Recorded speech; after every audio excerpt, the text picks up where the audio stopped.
BYD Shark, será que você vai comprar uma picape média híbrida chinesa? É o que a gente vai bater um papo no vídeo de hoje.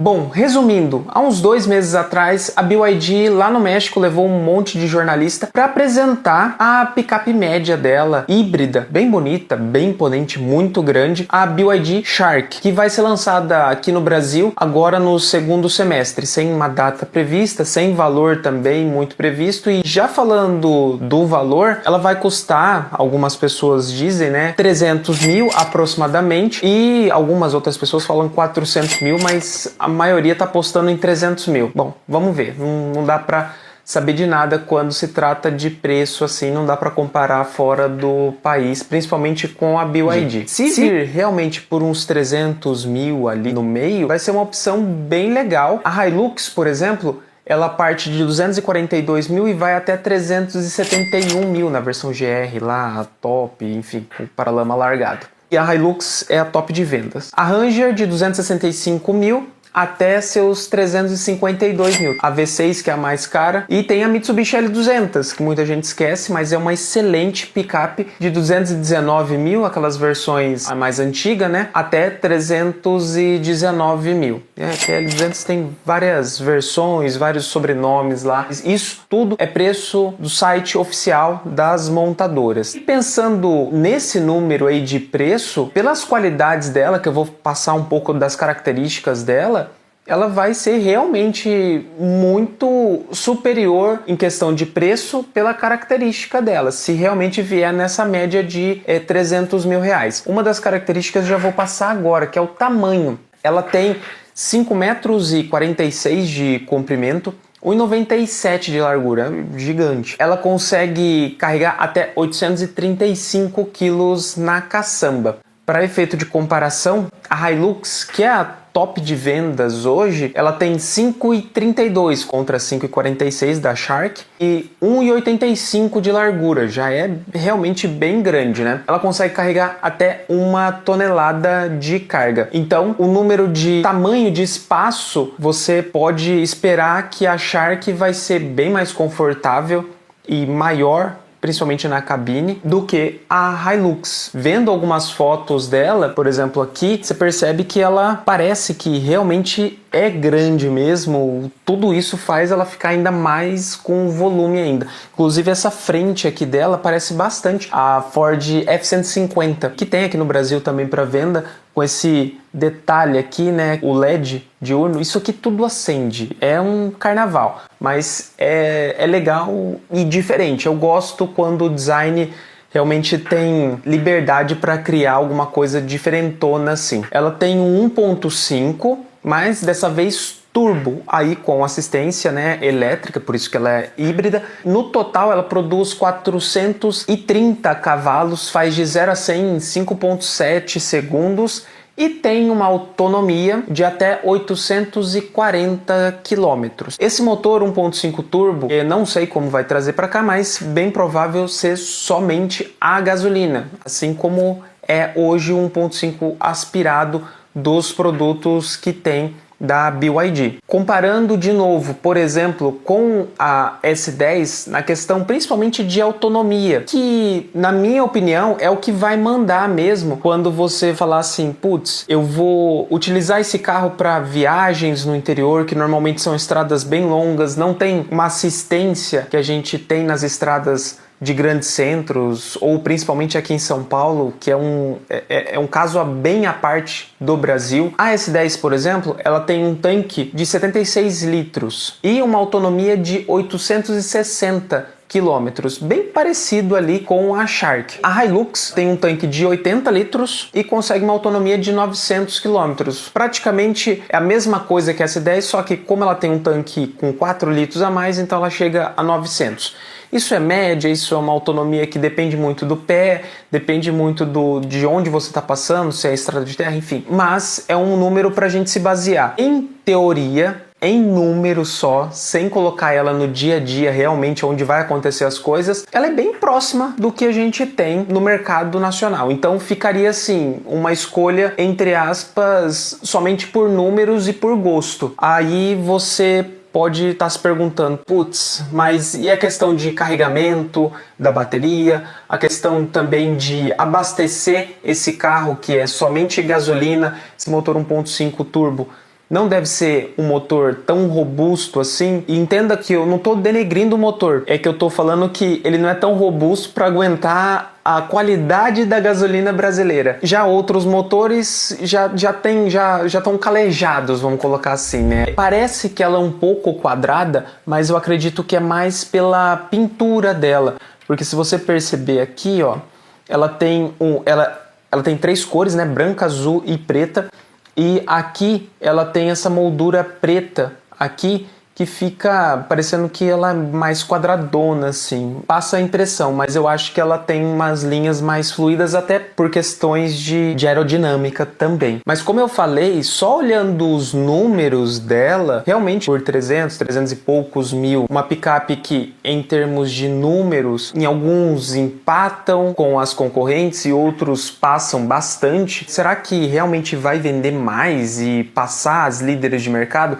E aí eu peguei os números de venda do ano de 2023 para a gente ter noção de como é esse mercado. A Hilux em 2023 vendeu 46.200 unidades. Claro que tem todas as versões, bem provável também ter a versão de cabine simples, que é bastante usada. E a S10, que é a segunda colocada, vendeu 25 mil unidades. Não é pouco, mas é quase metade do que a Hilux vendeu.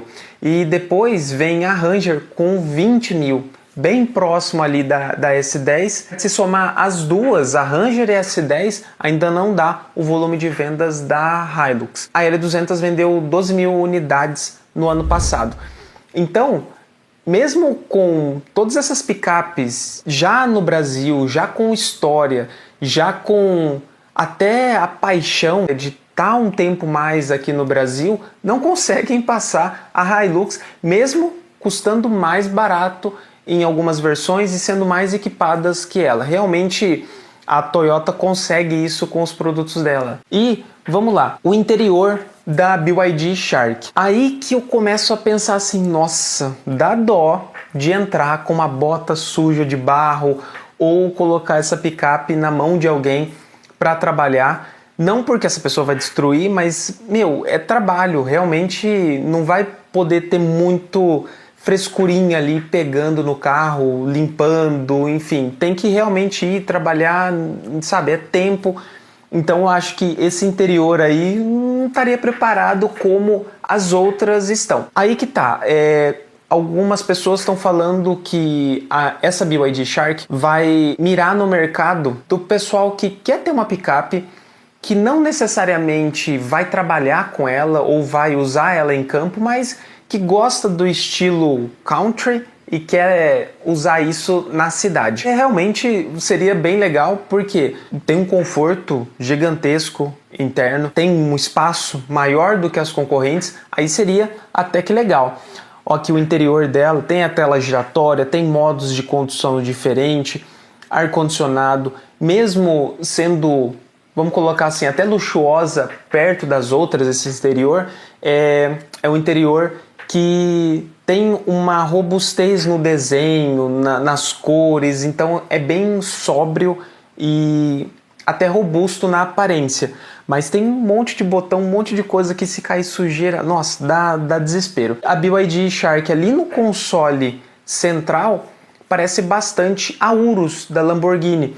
Tem uma curvinha assim, do lado da manopla de câmbio, que você tem os seletores ali de descida e tal, então fica de uma maneira que aparenta, né, a Lamborghini Urus. Isso é bem legal, mostra que até tecnológico. Eu gosto de carro que tem bastante botão assim, que você não precisa ficar acessando tanto na tela. Porém, aqui, pelo que eu vi, não tem o controle de ar-condicionado aqui, então isso que realmente eu acho que deveria ter, vai estar dentro da tela como nos outros carros da BYD já. Não tem teto solar e aí é um pênalti, né? Mas principalmente se você está mirando no mercado dentro da cidade, né, para essas pessoas, então talvez seria um pênalti. Na cidade, o que a gente tem hoje, né, se for mirar nesse público? Você tem pessoas que eu quero uma picape grande. Se a Hilux S10, que seja, já é difícil de você parar numa vaga de estacionamento no mercado, ir no shopping, fazer essas coisas, imagina um trambolhão desse aqui. Vai ficar ainda mais difícil, tem garagem que não vai entrar esse carro, principalmente em garagens de prédio, porque cada dia mais parece que os arquitetos fazem menores as vagas e os engenheiros de carro vão aumentando o carro descaradamente.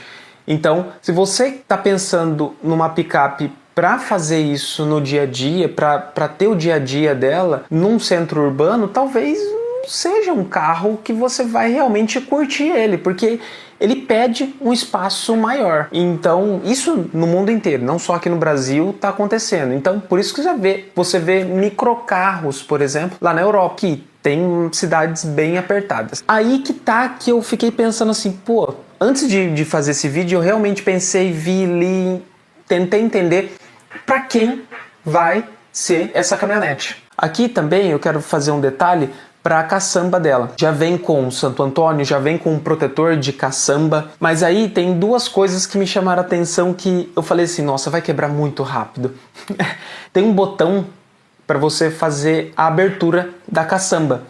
E depois, essa parte que está meio retangular aqui do lado do botão, é uma escada para você acessar. Os vídeos que eu vi, a pessoa tirava a escada, mesmo em picapes já consagradas, eu não acho que essa escada é tão assim durável a longo tempo. Agora, esse botão exposto a poeira, chuva, não deve ser uma coisa tão sensível assim para estar numa picape dessa, mas mesmo assim dá um gelinho na barriga você ter uma eletrônica sendo exposta ao tempo. Tá, Gia, mas você falou aí que não vai servir talvez pro agro, não vai servir também pro agroboy, vamos colocar assim, na cidade. Então você aí no seu vídeo tá falando mal dela. Na verdade não. Eu tô querendo realmente pedir a opinião de vocês para qual vai ser o público dessa picape. Então quero a sua opinião, deixa aqui nos comentários e de maneira nenhuma estou denegrindo o produto. Cada vez mais as marcas chinesas chegando aqui com produtos tão bons quanto esse, mostrando que pode ser feito um carro com o interior muito bem acabado, muita tecnologia, tanto na parte interna para a pessoa se sentir bem, quanto na parte externa de motor, de câmbio, de baterias, de motor elétrico. Isso é bem legal para mostrar para o mercado que as montadoras podem mudar e devem mudar para melhorar os produtos cada vez mais. Então eu quero saber, quem vai ser o público-alvo da BYD Shark para você? Comenta aqui, aproveita, se inscreve no canal, me segue e curte o vídeo. Valeu, até a próxima!